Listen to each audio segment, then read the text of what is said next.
Welcome to Working for Women, the Independent Women's Forum podcast, where we are changing the conversation about women and public policy for the better. Hello, this is Carrie Lucas, President of Independent Women's Forum. I'm excited to be talking with IWF Senior Policy Analyst Inez Stepman today. Inez, thanks so much for joining me. I wanted to talk to you today about some of the changes that have been being made to Title IX. Inez, first I'm hoping you can give us a little bit of history because I know the Obama administration made some big changes. Can you give us a little bit of a kind of background on the changes that happened under Obama as it pertains to sexual harassment claims, specifically on campuses? Absolutely, and thanks for having me, Carrie. So basically in 2011, the Obama administration issued something called a Dear Colleague Letter, which provided guidance to the more than 7,000 universities and colleges that were receiving federal funds, mostly in the form of student loans. And it demanded that they make some changes in the way that they adjudicate or deal with sexual assault or sexual harassment cases. So some of those changes that they made were they required a much lower standard of proof, preponderance of the evidence, which is just more likely than not, right? If you think that it is 51% likely that the incident described as happened, as the accuser describes it, then you're required to go ahead and implement sanctions. So that's a really low standard of proof.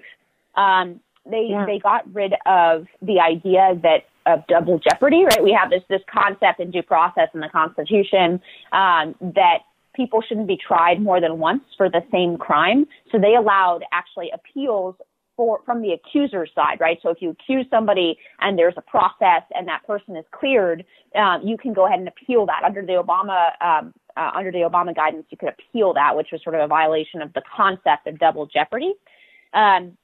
They accelerated the timeline. They set a 60-day limit, which always, increases errors, right, when you don't have enough time to properly investigate things.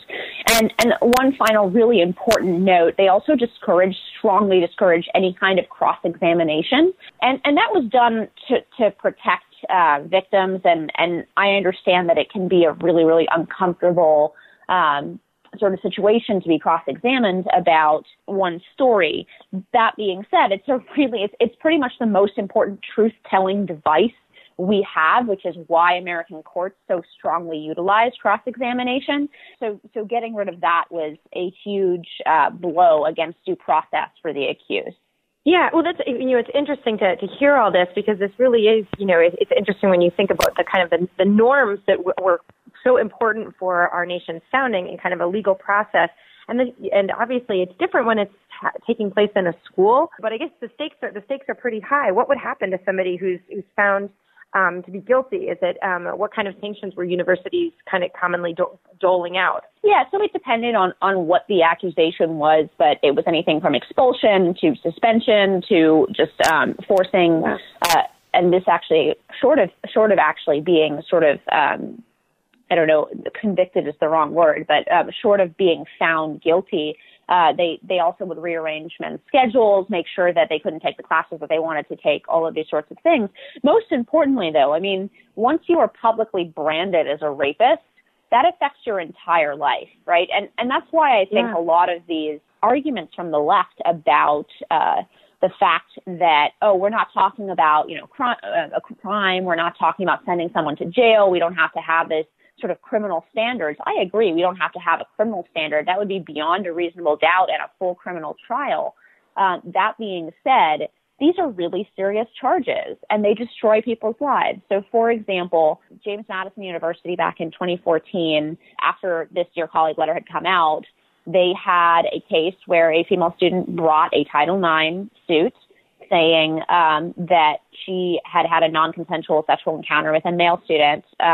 And it turned out, and these were facts agreed to by both sides, okay? The male student had sexual contact with her several times over the course of a week, and she had been communicating with him over the course of a week. But at the end of the week, she found another girl in his dorm room, at which point she filed a Title IX claim about their first sexual encounter. So at the beginning of the week, even though she had gone back and had sex with him a bunch more times, consensually, they were both agreed it was consensual. And it took him 2 years to be vindicated in a federal court because he was actually sanctioned by his university, by James Madison University, and then sued in actual federal court saying that his due process rights had been violated, and the court agreed. But it took him 2 years, right? And that can be really, really expensive and really, really draining to a person to try to prove that they're innocent. Just one more example, this one very recent. A student at UC Davis was accused in a Title IX suit of so that he had groped a girl over her clothes. Despite the fact that both of them agreed, they were mutually making out, and both had stipulated to the fact that she was actually doing the same to him. And nevertheless, it took him $12,000 over the course of years to clear his name. That's a lot of money. And more importantly, that's your name out there forever on Google, in the press, as an alleged assaulter or rapist even. And these are like really heavy things that students have to deal with. Now, look, nobody is saying that it's not a really serious thing to be a victim of sexual assault, but schools are not equipped, and especially underneath these the 2011 standards from the Dear Colleague letter, they had basically stripped a lot of the key due process protections from people who have been accused of what is essentially a heinous crime just being adjudicated in a non-courtroom setting with none of the protections. Yeah, well, that's, it really is. I think it's so important because you're right. I feel like it's always awkward when you're talking about this because, of course, we all know that it's, we want to, that bad things happen to women, and it's really important that women are able to get justice. But you hear these stories, and it really does look like the pendulum has swung awfully far to not protecting the rights of the accused, and that can really lead to a lot of unfair outcomes. So I'd love to hear, so what's happened since then? If this is kind of the legacy or kind of the policies that were put in place during the Obama administration, how has the Trump administration tried to change this? I think the Trump administration and Betsy DeVos looked at this system and said, this is not working. In fact, this is not working to such an extent that we actually started to see in the last few years, we started to see male students filing sort of preemptive claims of sexual harassment or assault against women, sort of to protect themselves, because the Obama guidelines encourage such an ambiguous and vague process that if there was a sort of drunken hookup and both parties were intoxicated, we started to see men filing these suits just because whoever got the Title IX office first became the victim, and whoever got there second became the perpetrator. So the Obama administration the Trump administration looked at this and was like, this is not working, right? This is clearly not working. And we don't know exactly what changes they've made yet because they have yet to release them. They said sometime in October. October is ticking down here, but it wouldn't be the first time that sort of government has gotten behind on its deadline. So I wouldn't be surprised if it was either very late October or early November. That being said, a lot of the elements in the draft were leaked to the New York Times. So we know some of the elements, right? So it changes a lot of those things that the Dear Colleague letter had set out. So, for example, changes the standard of proof to something a little bit higher, not full criminal standard, which would be beyond a reasonable doubt, as we all know from watching all of those courtroom movies, but it's something higher than 51%, right? Which is just more likely than not. Yeah. Sure. So it also gets rid of the discouragement against cross-examination, which, as I said, is sort of a key tool of the Anglo-American legal system to discover the truth, and also does something about the possibility of appeal, right? And it's important to recognize it just allows schools to do more. This is really only a first step because it allows schools to have more fair processes, but doesn't actually, force them the way that the Dear Colleague letter did by threatening their funding if they do not. Although there are some state laws now that and state legislators have passed laws saying, no, we need to put in some due process guarantees for these kinds of adjudicatory procedures.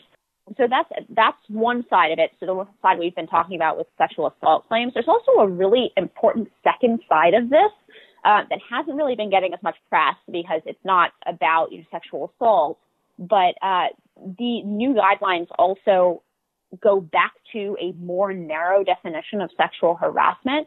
And this was actually kind of a really worrying thing, and that brought in a lot of civil libertarian groups, a lot of free speech groups, because the definitions of harassment under Title IX on college campuses have been getting really, really broad.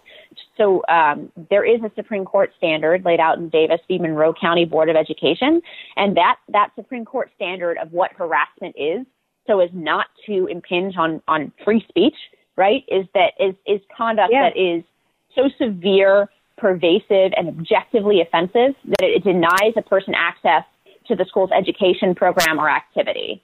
So that's kind of an objective standard, but schools were using more subjective standards. So, for example, Brown University had the definition, derogatory language directed at another person's sexuality or gender. You can see how that might cut into speech, right? If somebody wants to say something about, for example, traditional gender roles, or for that matter, like a leftist professor was slapped with one of these suits for using vulgar language in her class to describe, I think, female body parts. And somebody found that offensive and then slapped a Title IX sexual harassment suit on this female professor. So these definitions were getting really, really broad. And the new guidelines, at least from what's been leaked, look like they're going to go back to that objective standard the Supreme Court has already laid out. Well, that's really so important, because obviously these laws were put in place because they were trying to prevent like really bad actors or things that were really terrible. And it's become such a problem on college campuses with this, with really everything becoming much more of walking on eggshells, and this potential for everything to be considered not just objectionable, but the kind of thing where you're going to receive a sanction for it, and that's really not healthy for free debate. And as I feel like I can't wrap this up without saying something about because obviously when we're hearing about this kind of the what's been going on college campuses, it brings back to it certainly brings to my mind what we just saw with the Supreme Court nomination with Justice Kavanaugh. Do you think, as people, that there was any kind of influence or interaction between this, or do you think Americans are kind of newly awakened to this after having seen, for better and for worse, what happened with that nomination process? Absolutely. I think with the Kavanaugh hearings, we saw these kinds of sort of very loosey-goosey standards from what I would call kangaroo court tribunals on campus jump onto the national stage and play out in the Senate of the United States during a confirmation hearing. All the same questions about the standard of proof, the standard of evidence required to accuse somebody, and then the idea that we should just believe women no matter what. Like, we shouldn't cross-examine them, we shouldn't look into their stories, ask them for evidence. All these same concepts we saw play out on a national stage. And I think, and we don't know for sure, it's hard to say, but from some polls, it really seems like the majority of Americans are kind of horrified by this new standard. But it just goes to show that what stays on college campuses what happens on college campuses does not stay on college campuses, right? We see these concepts and ideas that are really radical and are easy to make fun of on college campuses jumped into the mainstream, into our businesses, into now even hearings and nominations for the Supreme Court. So that's why it's really important always, and a little plug for education, it's always really important to pay attention and to take seriously what happens on college campuses, because oftentimes those ideas go out and affect the rest of the world. Well, absolutely. Well, thank you so much for all this background, Inez, and thank you for everybody who is listening. Please come visit us at IWF.org for more information like this. Come visit us at IWF.org, where all issues are women's issues.